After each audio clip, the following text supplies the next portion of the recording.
بسم اللہ الرحمن الرحیم۔ السلام علیکم ورحمۃ اللہ وبرکاتہ۔ اچھا ہوتا اگر تم پیدا ہونے سے پہلے ہی مر جاتی، کم از کم ہماری ناک تو نہ کٹواتی۔ کیا جواب دوں گی تمہارے باپ اور بھائیوں کو کہ اکلوتی بیٹی کے یہ کرتوت ہیں؟ مسز ریان فاطمہ کو کوستے ہوئے کہہ رہی تھی۔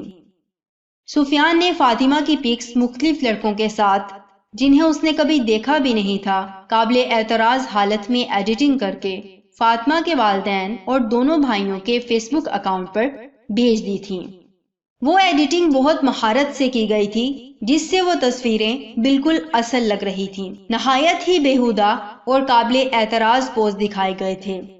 یہ بات ان کی پوری فیملی کے سر پر پہاڑ کی طرح گری تھی۔ ماما پلیز میرا یقین کریں، میں نے اسے چھوڑ دیا تھا، اسی لیے وہ مجھ سے دشمنی نکال رہا ہے۔ یہ پکس اصل نہیں ہیں۔ فاطمہ مسز ریان کے گھٹنے پکڑ کر فرش پر بیٹھی روتے ہوئے سماجت کر رہی تھی۔ میں کیسے یقین کر لوں فاطمہ؟ اس دن اپنی آنکھوں سے وہ گفٹ دیکھے تھے میں نے تمہیں اس لیے تو اتنی آزادی نہیں دی تھی کہ تم یہ کام کرتی پھرو۔ ماما مجھ سے غلطی ہوئی، میں نے اس سے دوستی کی، پلیز مجھے معاف کر دیں۔ مجھے تو تمہارے بابا کی فکر ہو رہی ہے، جیتے جی مار ڈالا تم نے فاطمہ، اپنے نام کا ہی کچھ پاس رکھ لیتی۔ ماما وہ سب جھوٹ ہے، میرا یقین کرے، میں نے تو کبھی ان لڑکوں کو دیکھا بھی نہیں۔ وہ سسکیوں سے رو دی تھی۔ میری نظروں سے دور ہو جاؤ فاطمہ، وہ تصویریں دیکھ کر مجھے خود پر گھن آ رہی ہے کہ کیسی اولاد کو جنم دیا میں نے۔ مسز ریان نے نہایت توہین آمیز لہجے میں فاطمہ کے ہاتھوں کو جھٹکتے ہوئے کہا۔ وہ کتنی ہی دیر بے یقینی سے ماں کے اس لہجے کو دیکھتی رہی۔ جیتے جی مار ڈالا تم نے فاطمہ، اپنے نام کا ہی کچھ پاس رکھ لیتی۔ اچھا ہوتا اگر تم پیدا ہونے سے پہلے مر جاتی۔ وہ تصویریں دیکھ کر مجھے خود پر گھن آ رہی ہے کہ کیسی اولاد کو جنم دیا میں نے۔ مسز ریان کے یہ الفاظ اس کے کانوں میں گونج رہے تھے۔ سر میں درد کی ایک شدید لہر دوڑی۔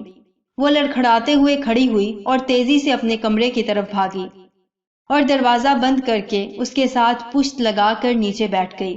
چہرے کو دونوں ہاتھوں سے چھپا کر سسکیاں لے لے کر رونے لگی۔ کیا کر دیا تم نے سفیان؟ میری زندگی برباد کر دی۔ کاش میں نے تم سے دوستی نہ کی ہوتی، کاش میں نے تمہیں اپنی پکس نہ دی ہوتی۔ میں تمہیں کبھی معاف نہیں کروں گی، وہ روتے ہوئے خود سے کہے جا رہی تھی۔ بابا بھائی، کیسے سامنا کروں گی ان کا؟ کیسے بتاؤں گی ان کو کہ یہ سب سچ نہیں ہے؟ اس کا سر درد سے پھٹ رہا تھا، سسکیاں پورے کمرے میں گونج رہی تھیں۔ اسے اس وقت اس گناہ کی شدت کا احساس ہو رہا تھا۔ کاش کہ وہ پہلے جان جاتی کہ یہ نامحرم سے دوستیاں کرنا کتنا بڑا خسارہ ہے۔ اس کا دل کر رہا تھا کہ چیخ چیخ کر ہر لڑکی کو بتائے کہ وہ اتنی حقیر نہیں ہے کہ ایک نامحرم سے تعریف کی خاطر اسے اپنی تصویریں دے کر یا اسے مل کر اپنی عزت کا جنازہ نکلواتی پھرے۔ کاش کہ یہ نازک لڑکیاں کچی عمر کے جذباتی پن کو کنٹرول کرنا سیکھ لیں، ورنہ یہ غلطیاں انسان کی پوری زندگی برباد کر دیتی ہیں۔ کاش کہ وہ جان لیں کہ جس مرد نے بیوی بنانا ہوتا ہے وہ شادی سے پہلے ہوس پوری نہیں کرتا۔ کاش کہ وہ جان لیں کہ اللہ نے انہیں کتنا قیمتی بنایا ہے، صاف ستھرا پاکیزہ، سیپ میں بند موتی کی طرح، جو ہر ایک کو دکھانے کے لائق نہیں ہوتا۔